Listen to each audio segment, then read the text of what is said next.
I'm gonna walk Panther up to this person, have him sit. It's the way we always do the greeting routine. He needs to sit and wait. He's really excited.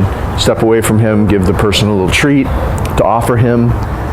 Come back next to him. Always keep that leash loose because a tight leash is gonna stress him out, so keep it loose. If he gets up before you release him, just tap it and say no, and he'll go back.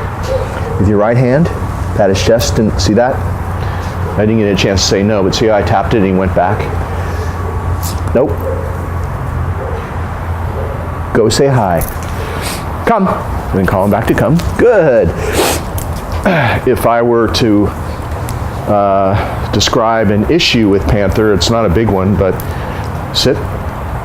It's his anticipation. So we're always working on his anticipatory state of mind, which is to leap before he's released. And a lot of dogs are like that, and he's a puppy, so it's kind of normal. But you really want to work on that, because if you work on his anticipation where he's really waiting for you now until you actually release him, or in any situation, go, come, you're going to see good that he stays calmer in many other situations as well, because that is a higher level sit of focus, and which develops calmness in the dog when he's not always jumping the gun, where he really is with us here in the moment, really waiting for your command and not moving until you actually do that. And of course, a much greater level of control for you as well. So always make sure that you're ready to give him a little tap, do a little reset. You've seen me do it a couple times. It's just stepping into him, doing a reset circle. He knows it so well, he goes right back to that sit. And if you have to do it 5 times in a row, you need to do that, because he needs to know that it's going to be this way. He waits, go say hi, gets a treat, come, doesn't jump on the person, comes back really quickly. So that's the greeting routine, and the details are the most important part of this. He's really waiting, never repeating a command. Just do it exactly the way that we're doing it here. When somebody has a treat down there and they pet him and they're down on his level, it's way less likely to jump. And then if he jumps, no, take the hands away. Don't correct him, don't push him down, don't say his name, because that would be attention for jumping. So instead of waiting for him to do it and correcting, I'm gonna let him be free. Go, pet him. Oh, pet him, there you go. Good. If you have a jumping issue at home, everybody needs to be down there. Nope, see that? Everybody needs to be down there in his level when he comes over to you. And if he jumps, it's a no. So go ahead, Cruz, when he comes to you, you have to be down there like this. So comes to you, there you go. Good, if he jumps, good. Which he does less and less of now. You know what to do. Instead of touching him, pushing him, nope. See how that works really well?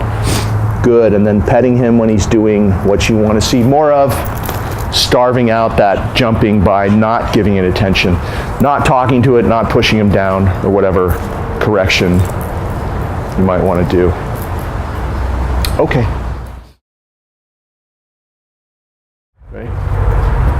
Whenever we're going into the house and through any boundary, I always have him sit. He waits while we step through. We're accentuating the fact that this is our boundary, not his. If we do that consistently, he's way less likely to race through doorways, gateways, curbs, or pull us through. When we come back next to him, okay. And if he wants to race through, you just walk slow and lightly tap him. I'm going to come out as well, but I'm going to close the door first. So it's very difficult. We have one dog barking at us. Sit. Opening the door, it's much more difficult when, sit, when the door is closed and they're sitting before you open the door, for them to stay there. A lot of dogs will pop up when you open the door, so we always practice with the door closed first.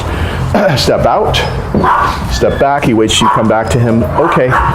And you might even have to stop at this threshold if he wants to pull you through, but it's just, you saw, it's just a little tap. It's really, it's all about the light touch. With him, there's no rough stuff. He's very sensitive. He can be very jumpy. He's an excited, happy puppy, but just don't panic or don't try to control, because that's when you lose. You see all I'm doing throughout these videos is these light taps. Okay, using my body to either step into him, sit, or back away to draw him back to me. He's itching. He itches sometimes when he starts getting frustrated. Okay, bud. Does that a lot, actually, when he's learning something new. So we just came through the doorway, and now we're going to go through the gateway and do the curb thing, and that's how we always start the walk, and we're going to show you that. Sit. We're having him sit first before I open the gate. So this is a difficult boundary for him, because this is the boundary that leads into the street where there's always a lot of stuff going on. I'm having him wait, stepped out, stepped back. He stayed in a sit stay. Okay, walk out here. Gonna do a little left turn again. Close this gate because I'm alone here. And then we're gonna walk over and we're gonna have him sit and wait at the curb. If you always start your walks this way, and where you live, you got a lot of doorways, you got an elevator, lots of boundaries. If only for the first month he comes back to you, you just stop at every boundary, sit. Later on, you're not going to have to do it so much because it'll be so good. I mean, coming out of your building, you probably have 6 or 8 places where you can stop and have him wait. You got places where you can do this. By the time you get down to the street, he's going to be in the zone, and then he can have a lot of free time on the walk. Okay, now we're still walking across the street. So that was the curb. So the walk hasn't started yet. Well, the walk starts on the inside of my front door when we hook up the leash to him, but the free time walk starts about 2 minutes later, after we cross the street in training mode, in calm mode, have him sit over here, and then go. Release him. Now the walk starts. And so he starts anticipating the fact that, hey, all I have to do is do this focus, and we do that every day, and then I get to be free. And if I make any mistakes on the way here, it just takes longer. We're going to reset him, and if we have to reset him multiple times, we will. And he knows that, so it forces him to just focus and do it the right way the first time, because he's looking forward to being free and having a free walk. So you do that at your place, it will really help in his overall calming down. And then, you know, when you finish the free time walk, when you come back, you should do it on the way up to your place as well. And it's just, that's like a lot of your training during the day right there. You have to go down and go up anyway to take him out. Just do your training when you do that, and then he gets lots of free time and fun time when he's out in public, but you're always going to be, come, calling him. Good, back to come periodically. If he goes to something you don't want him to go to on the ground, or if he wants to jump on somebody or whatever. So, you know, you just intersperse training when you need it during the walk, but the walk mostly should be a free time, fun thing that you do with him. And then it's bordered on either end with the training as you go in and out of your building where you live. Okay. We're gonna just see how good Panther's sit is, and sit stay, where there's a lot of people walking past, coming from all directions. He's doing pretty good for a hyper little puppy. But when you say sit, he knows that it means to stay, so why don't you put your back to that there so people can't walk behind you. There you go.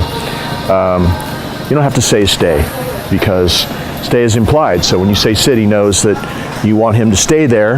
And, you know, just doing something like this, walking around him both ways and doing it in different places, so he gets used to doing a sit stay in different locations over time. Good, really helps. You don't have to get really fancy. You never want to drop the leash when you're out in public, obviously, so just find places like this where there's a lot of distractions, not too many. If he makes mistakes, then it's too much too soon for him, but you know, he's used to this type of stuff. This is a pretty high level of distraction, and he's still in his sit stay with all this happening, and he's doing really well. I'm going to give him one more treat. See how I'm rewarding him? Good. And he's waiting to be released. You can either tap his chest and say go, and he's free, or you can, if you want to walk with him and keep him on the clock, you can say okay, and he'll walk with you. Ready? Okay. we're walking around, and there's a lot of distractions here. There's a dog right there, just in case we can show you, or so that we can show you how he is when he just sees a random dog that we just happen upon. I don't think he's even, it's a really cute dog too. Come. See how I called him away? I don't know if that person wants me to let my dog go up to him. So use your come command, and it works in all different situations. And he wants to go over and say hi. But you see how he came right back to me? See how he'll always pay attention to me? And you may have to do it once or twice, depending on how much you continue to practice. But now he's at the level where really you just do it once and he gets the picture. Anything that he's distracted by out in public on a leash, after you've called him at least once, maybe it might take a couple times, he's going to keep coming back to you like that. And it's all about paying attention to you. And you saw it happen there. He turned away several times, came back to me. But if you want this to get better and better, just be down there when he comes back to you away from something like that. Good boy. Just give him a treat every time. Pay him for that new behavior, that appropriate behavior. And if he exhibits the other, which he did at first, it's just like, I got to go over there. Use your come command, he'll come right back to you. And then make sure you're paying him for that new behavior that we want to see get stronger and stronger and stronger, where he turns away from anything, all roads lead back to you. Love him up, give him a treat, tell him good, and that will happen more and more. Come. No jumping on people, right? Good. And it's going to be too quick sometimes for you to grab a treat, but when he comes back to you, good, give him a treat. Grab and get a treat after you've called him back to you, just like that. But it's working pretty well now, just, instantaneously, so keep practicing and it should get better.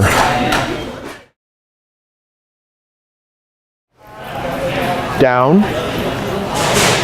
Now, in a place where there's a lot of distractions, a lot of stuff going on, you might have to do what I just did to make sure that he does it immediately like that. His down is really pretty quick, but in a place where there's so much going on, and he just saw that other dog that was here, and he's pretty excited. Do this as you say down, and all he knows is that he heard it once, and he ended up going there, and that's the pattern we want to continue. So if you're someplace or he is really excited for some reason, or you're someplace where there's a lot going on, what you don't want to do is say down, he ignores you, and then you force him down. Just assume maybe he's not on top of it here because it's difficult, and just do everything down at the same moment. That way, later on, you're not going to have to do the foot thing. So that's what we've been doing.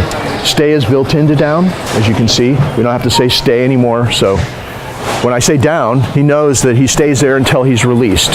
So there's no more stay, no more hand signals, no funny noises, none of that stuff.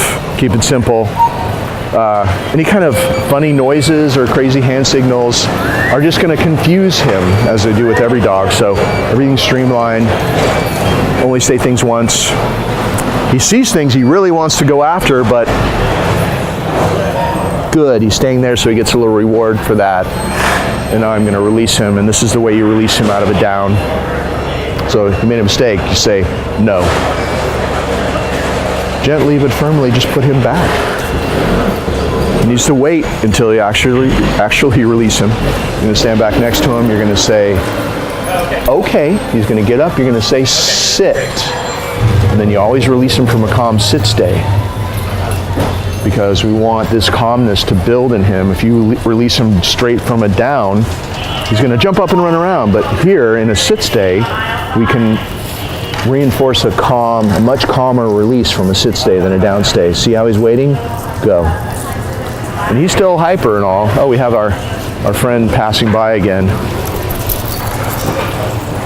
Come. Good. Works really well. And he can play with other dogs on another day.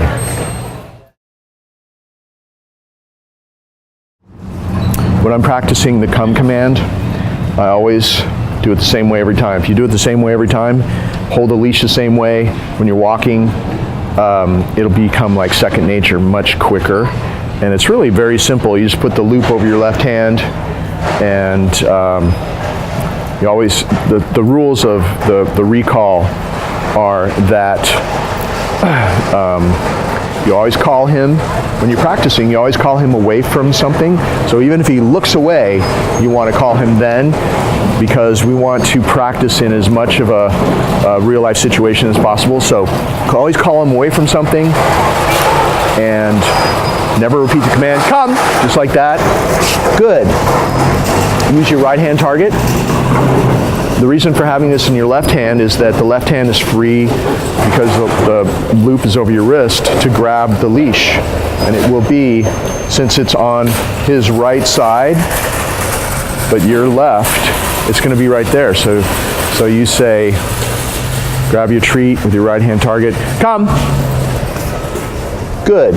His nose touches the target. There's somebody behind you. His nose touches the target.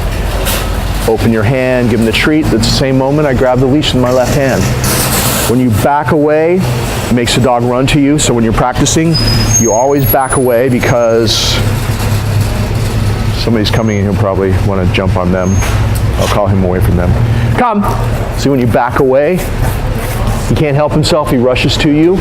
If you practice every time like that, when you can't back away, when your back is to a curb or a wall or whatever, he's still going to run to you, because that's all he knows.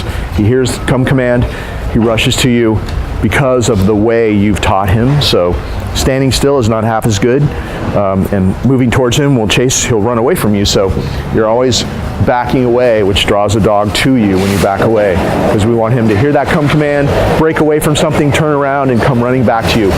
So that's what works best. So remember those rules: backing away,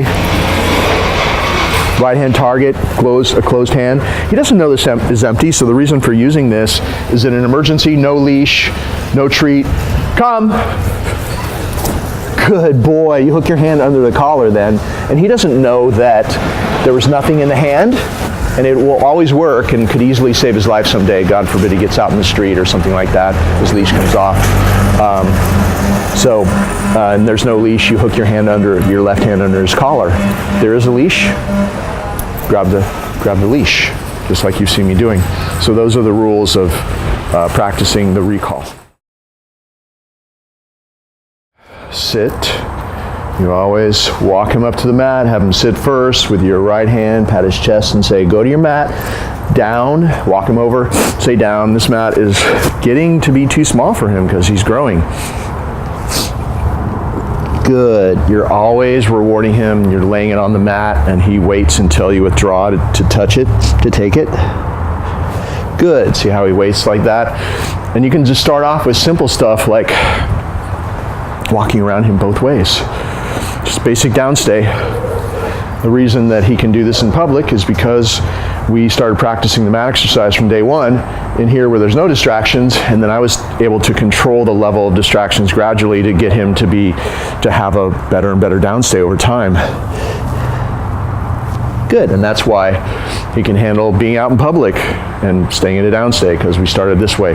So the mat exercise is a very important exercise to do. I'm going to just really quick try something that I've never tried before with him.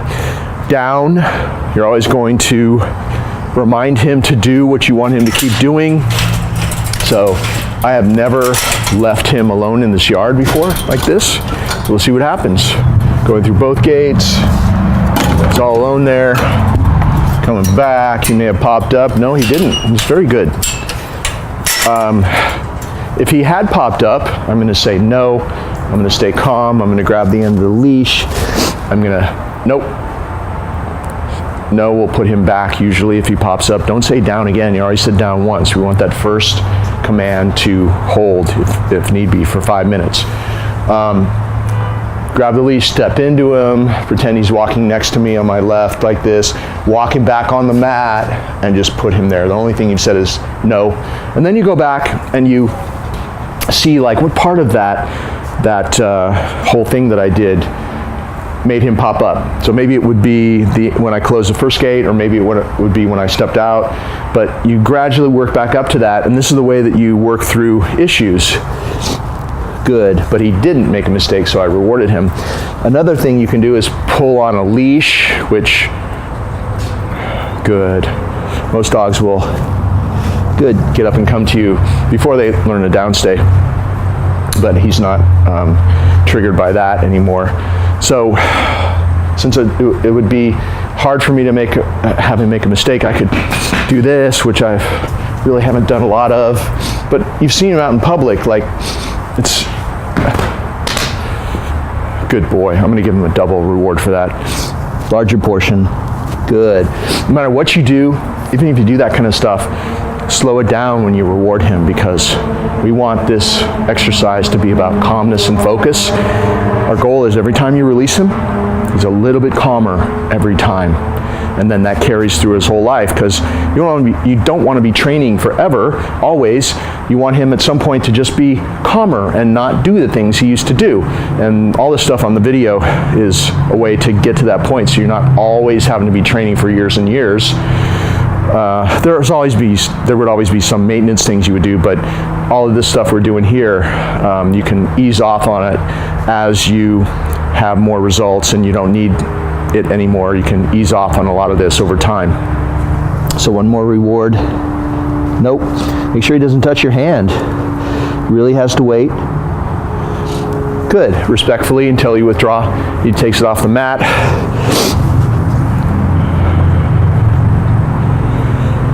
He's waiting to be released only this way. So the message to him is he only comes off the mat or out of a downstay when you come back to get him. So he's waiting for you to come back next to him. You're holding a leash the way we were holding it throughout the whole video. It comes out the back of your hand like that. Pat your leg and say, okay. You lead him off the mat. You say, sit. And then with your right hand, pat his chest and say, go. And he's free. Always pick this mat up. It's not a doggy bed. It's a very exclusive spot for him. He's only allowed to go on it with your permission, only allowed to come off with your permission. He never walks on it any other time. You need to pick it up right away. Whatever you're using as a mat, you can just use a bath mat if you want. Not a doggy bed, nothing like that, but it's a simple mat of some sort, and it's only for this one purpose. The doggy bed, whatever else you have, is a free time place. He can come and go as he pleases, and you don't do training on that, but you use this mat to develop an ever higher level of focus and stay. And that's how we do it. Okay, let's go.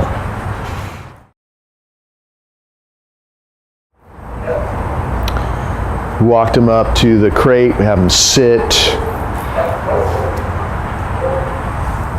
You're always keeping this door closed, so you open it. I think your crate is easier to open. This has a little wheel you have to turn. It takes two hands to open it, but I don't think you have this type, luckily. I have to move this crate so that it's not angled so that closes on us. So let's just move over here. Okay. So I'm releasing him out of that sit stay, moving him over, to sit in front of the crate. See, it's a very important boundary. It's the boundary to his den. It's the boundary to the place where he eats his food, he gets his favorite treats, all that kind of stuff. So if you control his access in and out, gives you another bit of control over him, because he perceives you as the boss. So see how he's waiting? Go, send him in. He always loves to go in there, because he goes in there, turns around, gets rewarded. We take off his little training equipment here, and it's really just this little prong collar that we use. We will use a choke chain at times, but only when we're out in public. I don't have one that is his size right now. They're huge, the ones I have, but you know what a choke chain is. And the choke chain would be around his neck as well. It would be hanging loose, because we never use a choke chain for training, because it would really screw up his neck. As scary as these might look to some people, I'm going to close this door here while I explain this to you. This is way safer if it's used properly, especially, and you see me using it properly throughout the videos, way safer than a choke chain. Choke chain will really mess up a dog's neck, whereas this is sized to his neck, will only close so far, and you're never applying continuous tension to the leash anyway. You're just tapping him. It's very gentle, as you can see throughout the videos. And using your commands. He can't pull you if you call him to come. He comes running back to you. You do that enough, you just see that there's no more pulling over time. This is very helpful, though. It's a little like putting power steering on your dog, so I'd recommend you keep using it. It's the smallest size they make. and they're very sensitive to it because these little links are so close together, and they cover just a small area, so they're very sensitive to your tapping and the way that we do it. When you take it off of him, you just hang it on the door so it doesn't get tangled up in itself. And we take it off him and do that every day. You don't want him to sleep overnight, and actually we'll take it off very often throughout the day too, because you never want it to, well, if it's too tight, it will, and you didn't take it off, of course it would cause a problem, a rash or something, but you always want it just lightly touching all the way around, lightly touching. If you have it too loose, it's going to hang down, and when you pull on it, it's going to go like that and stick him. So you want it lightly touching, but not tight. So it's right in between there, in between being too snug and too loose. And it's fitted to his size of neck, and you'll see when you come get him, it's perfect size. The way that we put it back on him and take him out of the crate is good. We always open the door. He gets a treat and he waits. We have it hooked up to the leash already. You're always hooking it up to the funny shape buckle. The round spacer, the ring, is just that. It's just a spacer, and you don't touch that. Make sure that it's not twisted, so it's like that. And you just reach in. Already gave him a treat. You just reach in, and just by feel, you can just hook him up. It's very easy to do. He always waits, though, for permission to come out. And when he waits this long, good. Going to give him another treat. And a little exercise that I practice with all the dogs is this, practicing with this boundary, just like the front door, just like the gateways and the curbs. He's on the other side of the boundary. He waits. He gets rewarded. Good. Because he waits. He's waiting for my permission to come out. But if he tries to come out before you release him, you say no and give that door a little closed. He knows exactly what that means. You're not going to slam it on his face or anything like that. All of this is very gentle, but it's very direct, and he understands what you mean. So you don't have to be rough in any of these situations. Good. See how he stopped at the boundary there? And you always give him the treat, stick your hand in, so you're not teaching him to stick his head out and give him the treats like that. So always stick it in. Stick that the hand in there so he stays in there. He's waiting for me to release him. Okay, comes out. I'm going to step into him. I'm going to have him sit, and then I'm going to close the door. You always keep this door closed. It's closed when he's in, closed when he's out. If you don't, he's just going to run in and out, and you squander your greatest power of the crate, which is to control the boundary, which in his mind makes you more important and he's more likely to listen to you when you have him do other things and give other commands. So it's a good routine to follow with this crate, and he knows it really well. Okay.